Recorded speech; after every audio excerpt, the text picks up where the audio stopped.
15 जनवरी को तो वैसे मकर संक्रांति मनाई जाती है पूरे भारतवर्ष में, लेकिन 15 जनवरी कुछ खास रहेगा क्योंकि उस दिन होता है आदर्श समाज पार्टी के राष्ट्रीय अध्यक्ष का चंद्रपाल जी का जन्म उत्सव भी मनाया जाता है। जन्म उत्सव के उपलक्ष्य में वो करेंगे उपकार दिवस मनाएंगे, गरीबों में कंबल वितरण करेंगे और गरीबों को लेकर जिस तरह से वो पिछले विगत कई सालों से समाज सेवा का काम कर रहे हैं और पार्टी भी उन्होंने इसी वजह से बनाई है कि वो दबे कुचले और जो ऐसे जरूरतमंद लोग हैं उनकी समाज में सेवा कर सके।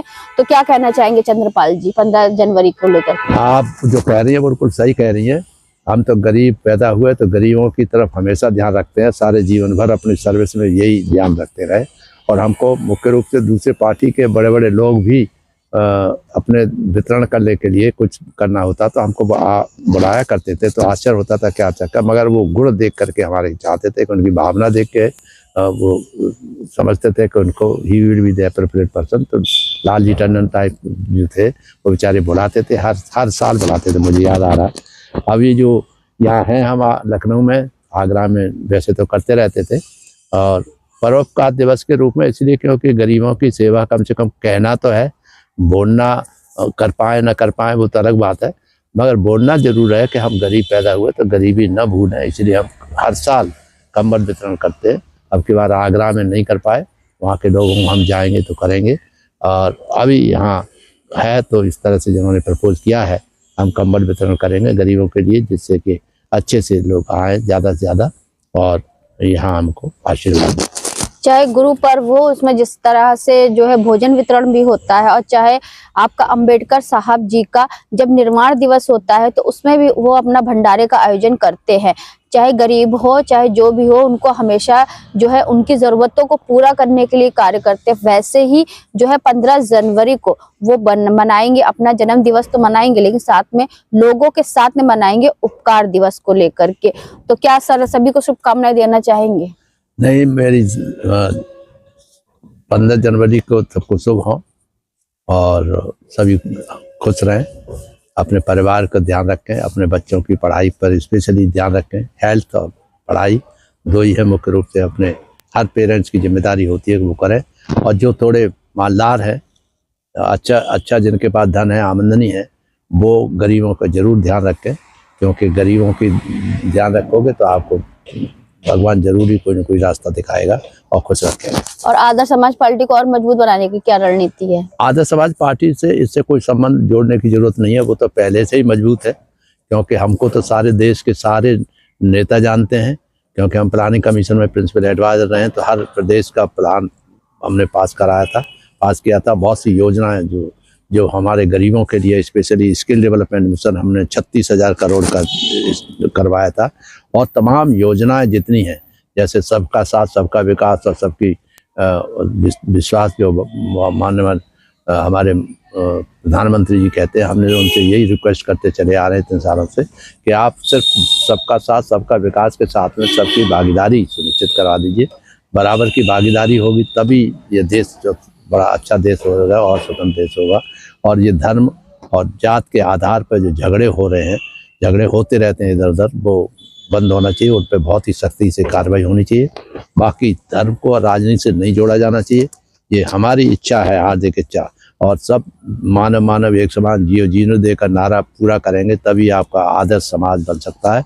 और जब आदर्श समाज बन जाएगा तो ऑटोमेटिकली आदर्श राष्ट्र, किसी का भी राष्ट्र, कैसा भी राष्ट्र हो, आदर्श राष्ट्र की कल्पना की जा सकती है, उसको पूरा किया जा सकता है। अन्यथा इसलिए हमने वही कहा कि हमारे आदर्श समाज पार्टी के मुख्य उद्देश्य जो है वो यही है, राजनीतिक अपराधीकरण बंद हो, भ्रष्टाचार बंद हो, जातीयता बंद हो, सांप्रदायिकता बंद हो, और जितने भी खराब हैं जो देश के विकास के जो उन्नति में रुकावट पैदा करते हैं वो सब बंद होना चाहिए।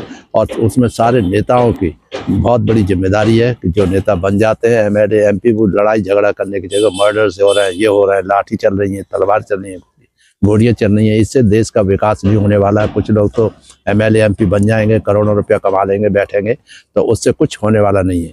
गरीब है, गरीब के लिए आप कह रहे हैं कि हमने कीमत बढ़ा देते हैं। हम तो कहते हैं कि गरीब की मजदूरी का आंकलन करिए कि वो दिन भर में जब काम करता है तो उसको कितना रुपया मिलना चाहिए, वही रुपया उसके सरकारी कार्यों के हर काम में वो उतना ही रुपया मिनिमम जो वेजेस है वो उसको मिलना चाहिए, जिससे कि वो आगे बढ़ सकें, अपने बच्चों को सही सलामत देख रहे हैं। कैलकुलेशन करके हमने दिया था। हम लेबर सेक्रेटरी रहे हैं यूपी में 2 बार, भारत सरकार में भी रहे प्रिंसिपल सेक्रेटरी। वहाँ पर भी हमने यही किया कि जब तक ये नहीं करोगे तब तक आपको सही रूप से जो प्रजातंत्र है, स्वतंत्र देश है, और जो बाबा साहब डॉक्टर अम्बेडकर के सपनों का देश बनाना चाहते हैं, गांधी जी के सपनों का देश बनाना चाहते हैं। कंट्रोवर्सी हो सकती है, मगर मैं जो उनके अच्छे कार्यों की हमेशा तारीफ होना चाहिए, जिससे कि वो हमेशा अच्छा करें। आज की वर्तमान सरकार भी अच्छा काम करने का प्रयास कर रही है, मगर रुकावटें हैं, मानते हैं, मगर रुकावटें जो है, जो करने वाले, डालने वाले लोग हैं, वो अच्छा करके दिखा दें तो हम समझते हैं कि बहुत बड़ी अच्छी बात होगी। और ये होना आवश्यक है इस देश के विकास के लिए। तभी आप अपना होंगे। झगड़ा केवल धर्म के नाम पर झगड़ना, केवल धर्म के नाम पर छोटा नीचा ऊंचा बताना, जात के आधार पर, तो हमने सिद्धांत बताया है कि जात पात खत्म करने के लिए आपको कुछ नहीं करना है। आर्टिकल 17 को अमेंड करिए और आर्टिकल 18 को अमेंड करिए कि all surnames are hereby abolished और caste are hereby caste abolished. जब तक ये नहीं होगी तब तक देश मजबूत नहीं हो सकता। जो हमारे बाबा साहब डॉक्टर अम्बेडकर ने संविधान में निहित किया है कि दया, करुणा, प्रेम, मैत्री के साथ साथ सबको लिबर्टी, इक्वलिटी, फ्रेटर्निटी मिलना चाहिए। लोकतंत्र हमारा तभी बरकरार रहेगा। लोकतंत्र जो जिस तरह से चलता है और जिस तरह से चलना चाहिए, आदर्श जैसे मानते हैं हम लोग, कहते रहे आदर्श ठीक है, बहुत अच्छी बात है, और आदर्श बन सकता है। किसी में हर जगह में गुंजाइश है कि और अच्छा होना चाहिए। और जिस दिन भागीदारी देना हो सुनिश्चित हो जाएगा, हमने करके दिखाया है अपने जीवन काल में, सर्विस में हर एक को भागीदारी सुनिश्चित करवाया था बराबर। जो उसे बहुत से लोग हमसे नाराज भी रहते हैं। हमें प्राइम मिनिस्टर साहब ने बुलाया भी था 2022 में, और बुलवाने के बाद जो हमारे साथी थे वो मिस्टर मिश्रा, नृपेंद्र मिश्रा जी, उन्होंने कहा कि तुम चंद्रपाल इनके साथ आ जाओ तो इनका भला होगा। तो मैं हंसी आई कि मैं एक छोटा सा अधिकारी रहा हूँ, मुझसे क्या भला होगा किसी पार्टी का। मगर मेरा दृढ़ निश्चय है कि जब तक जातीयता समाप्त नहीं होगी, जब तक जात को कमज़ोर नहीं करोगे, जब तक जात के नाम और धर्म के नाम पर लड़ाई होती रहेगी, जब तक गरीबों की बात चिंता नहीं करोगे, उनकी भागीदारी सुनिश्चित नहीं करोगे, तब तक देश का विकास जो हर आदमी चाहेगा वो नहीं हो सकता। और उससे फिर आपकी स्वतंत्रता और जो स्वतंत्रता एंड भागीदारी सुनिश्चित करना बहुत जरूरी है। जय भीम, जय भारत, नमो बुद्धाय।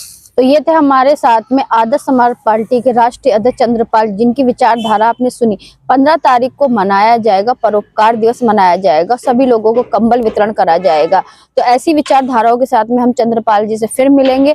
अभी के लिए मैं अर्चना आपसे जानना चाहूंगी। धन्यवाद, बने रहिएगा हंगामा टाइम न्यूज चैनल के साथ। हंगामा टाइम्स की तमाम खबरों को देखने के लिए हंगामा टाइम्स को सब्सक्राइब कर लीजिए और बेल आइकन दबा लीजिए। अगर आपको ये वीडियो अच्छा लगा हो तो लाइक बटन प्रेस कर अपनी प्रतिक्रिया हमारे कमेंट बॉक्स में देना मत भूलें।